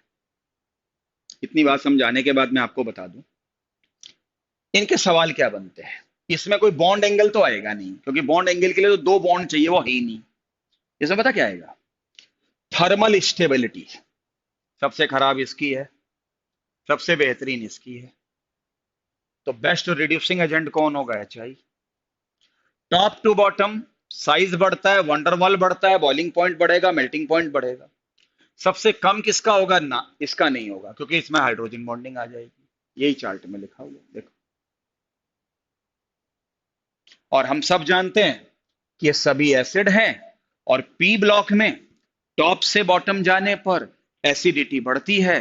तो सबसे ज्यादा स्ट्रॉन्गेस्ट एसिड कौन होगा? सबसे ज्यादा स्ट्रॉन्गेस्ट एसिड होगा HI, और सबसे कम कौन होगा? HF। हाँ, मैं एक चीज बता दूं, HF को हमेशा प्लास्टिक कंटेनर में रखा जाता है, उसे ग्लास के कंटेनर में नहीं रखा जाता। क्यों? एक दिन शायद मैंने पढ़ाया भी था आपको, कहीं आया था ये पॉइंट। हाँ, सिलिकेट जब पढ़ा रहे थे उसमें मैंने कहा था जितने भी सिलिकेट होते हैं, ग्लास सिलिकेट होता है, वो हमेशा फ्लोरीन, अब ये ट्रिक बना लो, वो हमेशा फ्लोरीन कंपाउंड कंपाउंड से रिएक्ट कर जाते हैं। और इस प्रोसेस को हम कहते हैं, शायद बताया भी था, etching of glass. Etching of glass. इसलिए कभी लैब आप गए हो 12th में, तो HCl आपको ग्लास की बोतल में मिलेगा, HF नहीं मिलेगा, वो प्लास्टिक की बोतल में मिलेगा। तो क्वेश्चन यही पूछा जाता है, विच acid can not be stored in the glass? तो जवाब है, शायद आपको पता भी होगा, HF। क्यों? क्योंकि जितने भी सिलिकेट होते हैं, चाहे वो कोई हो, ग्लास ही नहीं कोई भी हो, वो फ्लोरीन कंटेनिंग कंपाउंड से रिएक्शन करके कुछ ना कुछ उल्टा सीधा प्रोडक्ट दे देते हैं। इसे हम इचिंग ऑफ ग्लास कहते हैं, और इसी वजह से तो हमें आपको, ठीक है। अच्छा, तमन्ना, हाँ रुक जाओ, इचिंग ऑफ ग्लास हो गया। तमन्ना कुछ पूछ रही है, तमन्ना कह रही है सर ये चार्ट याद रखना जरूरी है। अरे नहीं बेटा, किसने कहा याद रखना जरूरी है? नहीं नहीं, पढ़ लो। देखो, मेल्टिंग पॉइंट, HF को छोड़ो, HCl से ज्यादा किसका? HBr का। HBr से ज्यादा किसका? HI का। लेकिन सबसे कम किसका होना चाहिए? इसका, HF का। ये इससे कम, ये इसका ज्यादा है। क्यों ज्यादा? हाइड्रोजन बॉन्डिंग है। 190 और 159 कौन याद रखेगा? ये कौन याद रखेगा? इतना कौन याद रख सकता है?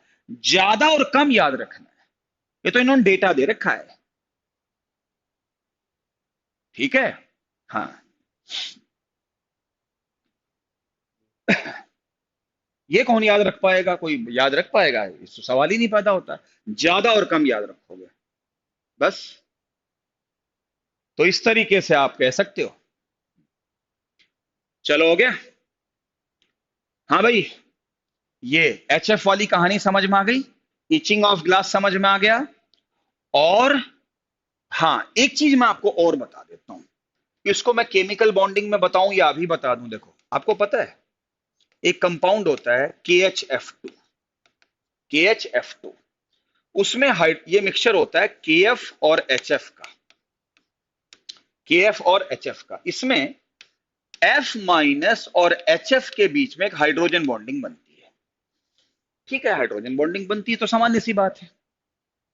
अच्छा, फिर आपको यह भी पता होगा कि हाइड्रोजन बॉन्डिंग कोवेलेंट बॉन्ड के मुकाबले वीक होती है, लेकिन ये दुनिया में अकेली हाइड्रोजन बॉन्डिंग है जिसकी स्ट्रेंथ कोवेलेंट बॉन्डिंग के बराबर होती है।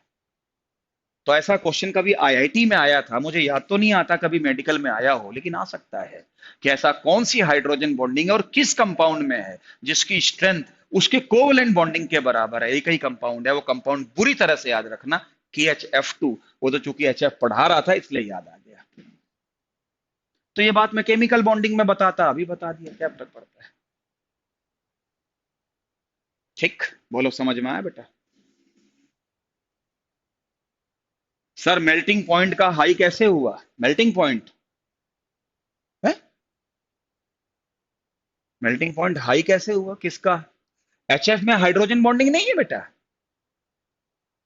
इनमें हाइड्रोजन बॉन्डिंग नहीं है, तो HF का तो मेल्टिंग पॉइंट ज्यादा ही होगा और होना भी चाहिए। तो पूछ क्या रही है? चल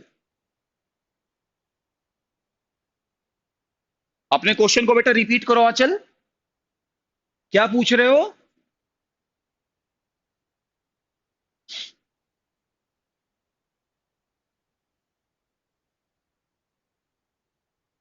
हैं?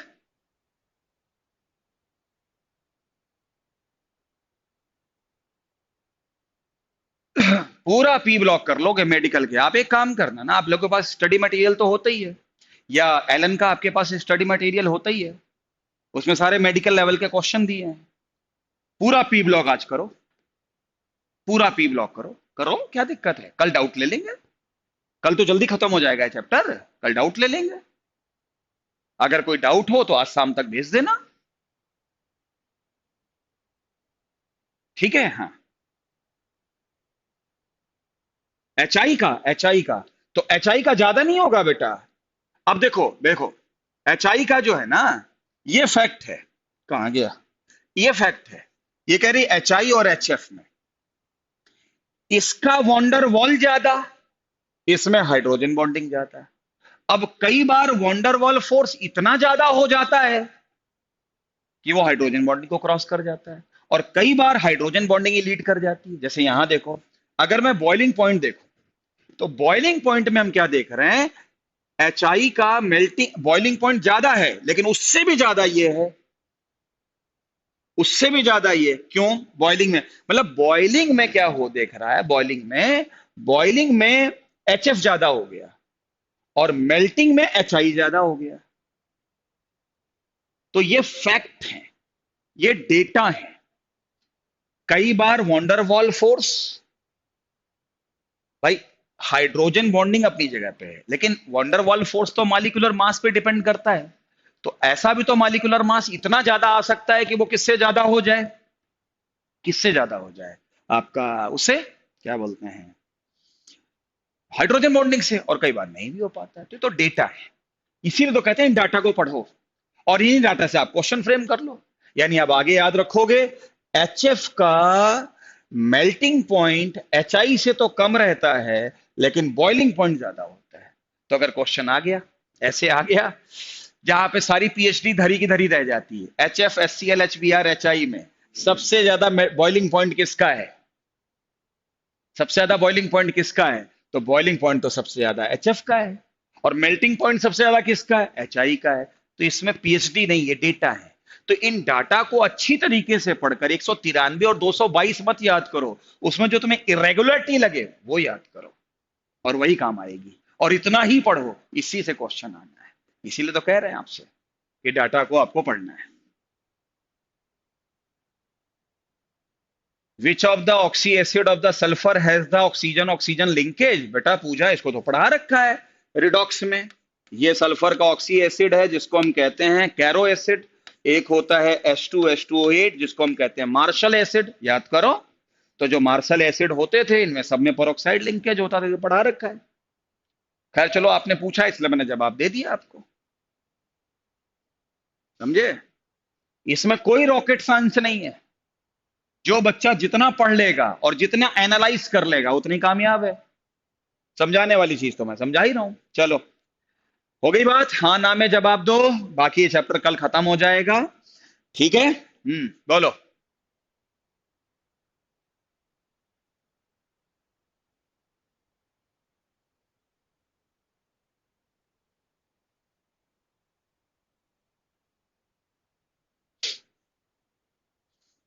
और ये हाइड्रोजन बॉन्डिंग वाला याद रखियो, इट इज, अब ये क्या है, आपको नहीं लगता ये डेटा है, ये वाला क्वेश्चन याद रहा तो ठीक है।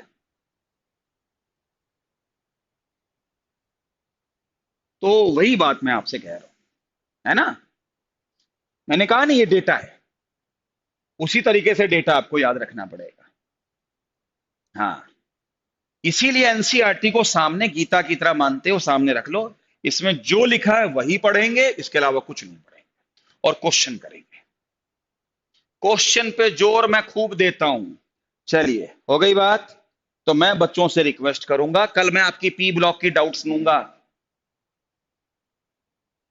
करके रखो, समझे। और इस तरीके से अब इनकी रिएक्टिविटी, बस एक अंतिम पॉइंट आपको पढ़ा दूं, इसके बाद फिर कल पढ़ाएंगे, ठीक है। अंतिम पॉइंट, 2-3 मिनट और ध्यान से रखो। देखो, अब आता है रिएक्शन विद ऑक्सीजन, यानी हाइड्रोजन के बाद में ऑक्सीजन। एक बात सुनो, ऑक्सीजन और हेलोजन का बॉन्ड बहुत कमजोर होता है, क्योंकि इस बॉन्ड को बनने के लिए जो डेल्टा जी होता है वो पॉजिटिव होता है, यानी प्रोसेस नॉन स्पॉन्टेनियस होता है, और ये बॉन्ड हमेशा टूटता है। अब इसमें फ्लोरीन दो ऑक्साइड बनाती है, O2F2 और OF2। क्लोरीन थोड़े ज्यादा बना लेते हैं, Cl2O, ClO2, Cl2O6, Cl2O7।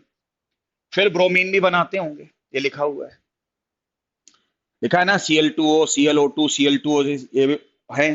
ठीक है, अभी मैं बताता हूं आपको, रुक जाना एक मिनट, बहुत ध्यान से समझना। और एक बात बता दूं, ये टॉपिक काफी इंपॉर्टेंट है, बता दूं ना, जिससे कि आपको लगे कि सर अंतिम में पढ़ा रहे हैं तो कोई खास बात नहीं, इंपॉर्टेंट है। पहले सुन लो, ये पूरा पढ़ना है आपको, पूरा पढ़ना है, बताता हूं आपको। पहली बात तो, चाहे आयोडीन का ऑक्साइड हो, चाहे ब्रोमीन का ऑक्साइड हो, और चाहे क्लोरीन का ऑक्साइड हो, और चाहे फ्लोरीन के साथ हो ऑक्सीजन, सभी अनस्टेबल है, सभी टूट के ओ देने को तैयार है, तो ऑक्सीडाइजिंग एजेंट तो हो ही गया। ठीक, इसमें इस विषय पे तो मैं बाद में बात करूंगा, मैं सबसे पहले आपको बताता हूं इनके यूज क्या है। ये जो O2F2 है, ये प्लूटोनियम को ऑक्सीडाइज करके PuF6 बनाता है। मैं बताता हूं, न्यूक्लियस रिएक्टर के अंदर प्लूटोनियम होता है। अगर न्यूक्लियस रिएक्टर के अंदर प्लूटोनियम होता है और उसका मुझे वेस्ट हटाना हो, तो ऐसा तो है नहीं कि वहां पे झाड़ू से सफाई कर दी जाएगी, जैसे घर में कचरा निकालते हैं वैसे वहां झाड़ू से सफाई निकालेगी वेस्ट, वहां कोई जा ही नहीं सकता, वहां तो रेडियो एक्टिव रेडिएशन हो रहा है। तो वहां पर हम क्या करते हैं, O2F2 भेज देते हैं अंदर, ये टूटने को तैयार है, और प्लूटोनियम को ऑक्सीडाइज करके वो बना देते हैं PuF6, और ये गैस होती है। और अगर ये गैस होती है तो बाहर आ जाती है, कचड़े की सफाई हो गई। तो क्वेश्चन ये पूछा जाता है कि जो न्यूक्लियस रिएक्टर का जो वेस्ट है उसको खत्म करने में किसका इस्तेमाल होता है, तो लिखा है O2F2 या OF2 में से कुछ लिखा मिलेगा। ठीक, अच्छा, उसके बाद ये वाला पढ़ो, क्लोरीन का ऑक्साइड, ये सभी के सभी हाईली ऑक्सीडाइजिंग एजेंट हैं। अरे क्यों ना हो यार, टूटेंगे ऑक्सीजन देंगे तो ऑक्सीडाइजिंग एजेंट है, और ऑक्सीजन देने की वजह से ब्लीचिंग एजेंट भी होगा। और अगर ये ब्लीचिंग एजेंट होंगे तो ये ट्रीटमेंट होते हैं। ऐसे ही ब्रोमीन के ऑक्साइड भी ऐसे होंगे, ऐसे ही आयोडीन के भी होंगे। ठीक, मैं क्या बता रहा हूं वो सुन लो, बाकी तो आप पढ़ना, और ना दिक्कत हो तो मुझसे पूछना। मैं ये बताऊंगा सभी अनस्टेबल है ना, लेकिन इनमें भी कोई ज्यादा अनस्टेबल होगा और कोई स्टेबल होगा। तो आमतौर पे अपने दिमाग में क्या रहता है कि क्लोरीन के ऑक्साइड, ब्रोमीन के ऑक्साइड और आयोडीन के ऑक्साइड में आंसर या तो आखिरी होगा या पहला होगा। लेकिन मैं आपको जानकारी दे दूं, सबसे ज्यादा अनस्टेबल ब्रोमीन के ऑक्साइड होते हैं। क्यों? अब एनसीईआरटी ने लिख दिया due to middle row anomaly, यानी मिडिल रो एक्सेप्शन। रीजन तो दिया नहीं, मैं देता हूं। देखो, क्लोरीन के ऑक्साइड तो इसलिए थोड़ा बहुत स्टेबल हो जाते हैं क्योंकि वो पी पाई बनाते हैं बॉन्ड। और आयोडीन के ऑक्साइड्स जो होते हैं जैसे I2O4, वो एग्जिस्ट करता है आईओ प्लस में और IO3 माइनस में, यानी आयनिक में रहता है। और आयनिक तो थोड़े बहुत स्टेबल होते ही, थोड़े बहुत क्या, ठीक ठाक स्टेबल होते हैं। तो क्या आपको नहीं लगता है, क्या आपको नहीं लगता है कि ब्रोमीन तो बेचारा कुछ कर ही नहीं पा रहा है, पी पाई नहीं बना सकता क्योंकि साइज बड़ा है, और आयनिक बॉन्ड इसलिए नहीं बना सकता क्योंकि उतना इलेक्ट्रोनेगेटिविटी का डिफरेंस नहीं जितना आयोडीन और ऑक्सीजन में। तो बेचारा ना तो घर का रहा ना घाट का रहा। इसलिए ध्यान रखना, सबसे ज्यादा अनस्टेबल ऑक्साइड ब्रोमीन के होते हैं। अब ये भी स्टेबल और ये भी स्टेबल, अब इनमें ज्यादा स्टेबल कौन होगा? तो इसमें ज्यादा स्टेबल आयोडीन का होगा क्योंकि उसने आयनिक बॉन्ड बनाया है। आयनिक बॉन्ड फिर भी ज्यादा स्टेबल होता है। और ये लाइन याद रखना कि I2O5 हमेशा एटमॉस्फेयर में कार्बन मोनोऑक्साइड को एस्टिमेट करती है। ये क्वेश्चन पीएमटी में कई बार आ चुका है। हो गया काम खत्म। तो सबसे ज्यादा स्टेबल आयोडीन, फिर कौन? क्लोरीन, और सबसे कम स्टेबल ब्रोमीन। इसे क्या बोलते हैं एनसीईआरटी में? Middle row anomaly. लेकिन अनस्टेबल तो सारे ही हैं, सारे ऑक्सीडाइजिंग एजेंट हैं, सारे फ्लोरीनेटिंग एजेंट हैं अगर हो सकता होगा। इसके बाद आप रीडिंग कर लो, काम खत्म हो गया। मैं यहीं तक अपनी पढ़ाई करता हूं। बताओ बेटा आज का लेक्चर कैसा लगा? अब कल ये चैप्टर मुश्किल से 45 मिनट में खत्म हो पाएगा। मेरे पास कल 45 मिनट का समय बचेगा। आपके ऊपर ये एक अवसर है कि आप अपने सवाल पूछ सकते हैं, अपने क्वेश्चन कर सकते हैं। इसके लिए मैंने कल खुला एटमॉस्फेयर रखा है कि कल मैं आपकी पी ब्लॉक की डाउट्स लेने वाला हूं। अब वो आप कहां से करते हो, कहां से पूछते हो, आप देख लो। और मुझे आज शाम या रात तक ही अगर क्वेश्चन ज्यादा हैं तो व्हाट्सएप कर दो, या फिर कल सुबह कर देना, वो आपकी मर्जी है। लेकिन क्लास से पहले पढ़ दे देना, मैं फटाफट डिस्कस कर दूंगा। बताइए क्या यहां तक समझ में आया बेटा?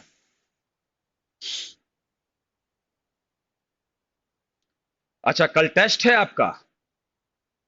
अच्छा, कल थर्सडे टेस्ट है। हाँ भाई, कल तो टेस्ट है। ओके ओके, बोलो भाई। हाँ, अच्छे से समझा दिया मैंने। नहीं तो कोई नहीं पढ़ाता ब्लॉक केमिस्ट्री, थोड़ा बहुत बता देते हैं बस, केमिकल बॉन्डिंग में खत्म हो जाती है बात। हाँ हाँ, तो बढ़िया बात है। अब आपका कल ये पी ब्लॉक खत्म हो जाएगा, कोई इशू नहीं है। हाँ भाई, बताओ डाउट के लिए कल क्या करें? कल ही रख लो यार, जब कल ही खत्म हो रहा तो यार। एक तो चैप्टर है यार, ऐसा तो है नहीं मैं कह रहा हूँ पूरी केमिस्ट्री का ले लो यार। कल ही रख लो, डाउट खत्म होते ही डाउट हो जाते हैं तो ठीक रहता है। नहीं तो पेंडेंसी में फिर पेंडेंसी रहती है।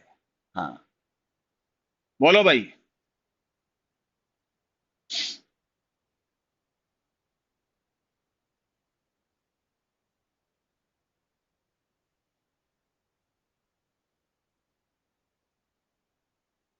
हाँ